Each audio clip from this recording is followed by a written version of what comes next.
What you're seeing on screen is a feat. Simply put, it's a display of power. It shows what a technique is capable of and what the character themselves can do with that technique. But what's interesting about this scene is that it didn't exist in the manga. Having the most ambitious director with the most talented team of animators working in the most prestigious studio to date gets you the best anime adaptation of the decade, but the byproduct is that sometimes characters get added feats, and MAPPA doesn't do sometimes. Whether to improve the flow of a fight or to simply flex on the viewer, every side or major character gets their own power-up, and in this video, I will record each one. Executioner against the executed. Yuta Okotsu, a second year who is second in strength only to Satoru Gojo of course, is sent out to execute Sukuna's host. Narratively, this fight is written to be a stomp. But if the one getting stomped is your own protagonist, you at least have to make it believable. Yuta is strong, but how strong he really is, we only find out in a standalone movie. For those who haven't watched it, what you first need to do is establish presence. But Yuji just fought and won against something arguably scarier than a human sorcerer. So to really sell the despair, Shota Goshozono had to emphasize something else. During this entire anime exclusive sequence, Yuji doesn't make a single forward movement. Added feat. Yuta can now propel himself using his own curse energy, effectively gaining flight. When fighting a boss, it's important to at least know you have a chance, but when Yuji looks at Yuta, he doesn't even see a health bar. Neither of the two flashbacks give any power-ups to Yuji. Not that flashbacks ever work that way in this story.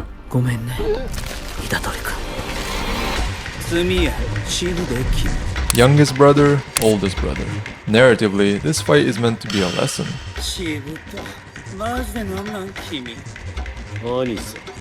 Naoya despises his siblings, and so even though Choso has to fight him to the death, he can't help but impart some wisdom.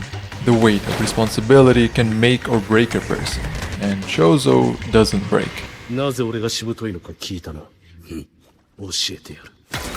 In the manga, this move is used as a screen to distract Naoya and hide Choso's next move. It's nothing outstanding, and as Naoya himself notes, it's a slow attack.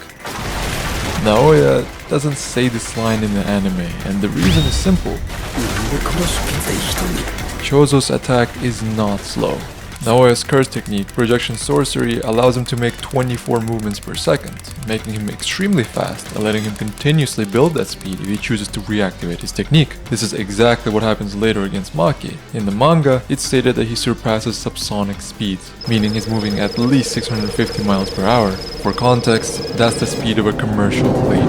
In this scene here, we can see Naoya desperately accelerating, so if Choso's blood wave is right behind him and even grazes him at the very end, that blood has to be moving just as fast. MAPPA gave Choso a wide area transonic attack, and in return, Choso gave the Zenin a costly lesson.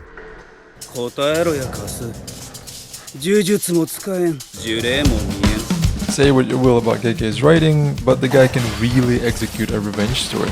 Generational oppression and trauma culminate into a massacre, all because the Zenins messed with the wrong girl.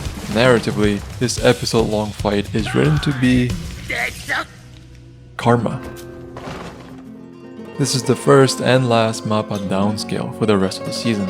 In the manga, the Kukuru unit bloodbath lasted a total of 5 pages, and after we multiply this by the time an average JJK fan reads a single page, this amounts to approximately 5 seconds of time passed. But in the anime, this bloodbath lasted a grand total of 2 minutes and 23 seconds.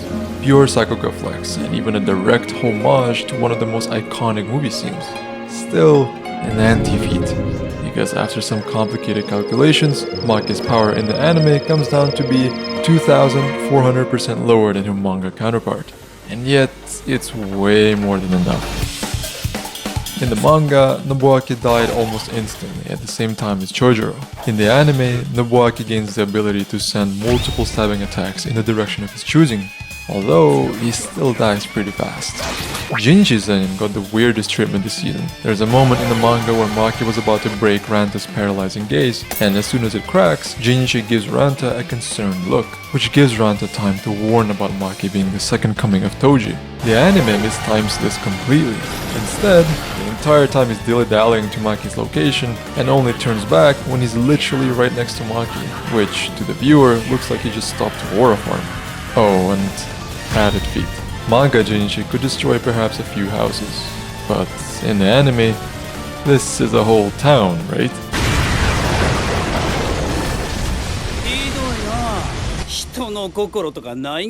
I mentioned this fight at the very beginning, but if you recall, I only bring up the manga version of it. That's because anime Naoya gets, you could say, favorable treatment.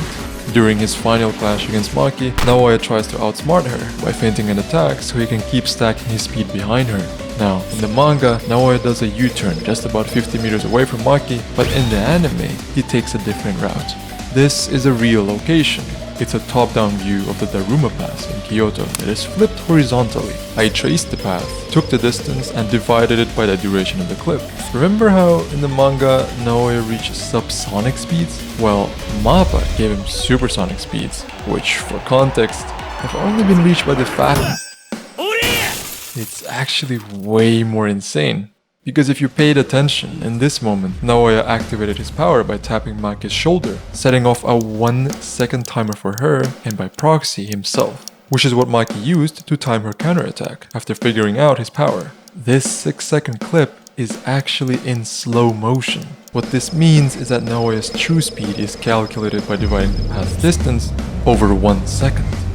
Mach 22 is the speed rockets accelerate to in order to reach low orbit. An attack at this speed would demolish anyone unlucky enough to get hit by it. And conversely, running into an indestructible punch at this speed would be just as bad. That is to say, you can't run from karma.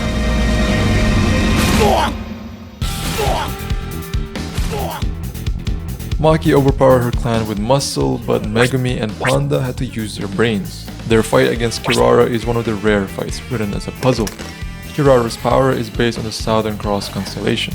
If approached out of order, objects marked with different stars get repelled, but are pulled together if they're marked with the same star.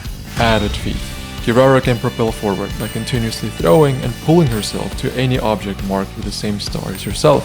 A creative feat made possible with a creative technique. But some sorcerers are more old school.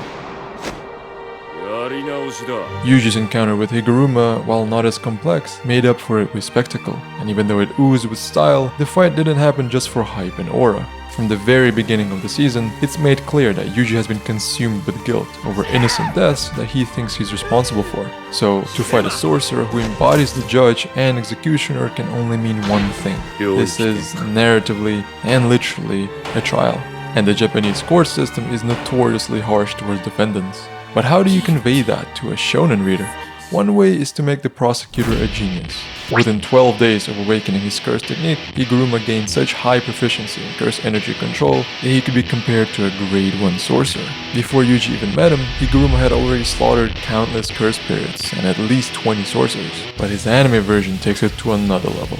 Added feats. Higuruma is martially proficient. In contrast to his manga counterpart, Higuruma doesn't only rely on his gavel for offense. Instead, he's able to seamlessly combine kicks in between his attacks to overwhelm a guy whose whole thing is close quarters combat. This is Higuruma's new move. In the manga, it's just a useful utility to retrieve his gavel, but MAPPA decided to weaponize this, turning it into a literal hammer machine gun. How do you beat a system that is stacked against you? A system that presumes guilt before any evidence is even presented? You can't. And Yuji didn't either. By all accounts, in their final clash, Yuji lost and should have died, but is instead spared by Higuruma. It's an outcry from Gege to us that shows a world that could have been. Verdict: not guilty. Now, this next sentence you might not believe, but the greatest spectacle of the season, the Sendai Colony 4-way clash, did not have a single added feat. It was just an exceptional adaptation that faithfully elevated the source material into absolute cinema. Wait a second. Using a domain expansion will exhaust the user's curse technique, forcing them to fully recover it first, with the exception of This is one of the most consistent Jujutsu rules in the story. Uro's ability manipulates surfaces, which is what allowed her to hide her body with her own technique. Gege accounted for her technique being exhausted after a domain clash, and we can clearly see it being deactivated in the manga. But in the anime, Uro ascends beyond Gege's power system. She's able to keep up her technique at the bare minimum, just enough to cover her body. It's a surprising feat for a side character Gege himself forgot about. I wish someone out there expanded on her lore, but I digress. This whole video, while made for fun, clearly shows MAPPA's deep passion for the series. Any upgrade someone gets is completely in character. Every new perspective shot immerses you completely. The score perfectly complements the visual. It's the best adaptation of the decade, but what's more, it's not even the peak of the story. 2027 can't come soon enough.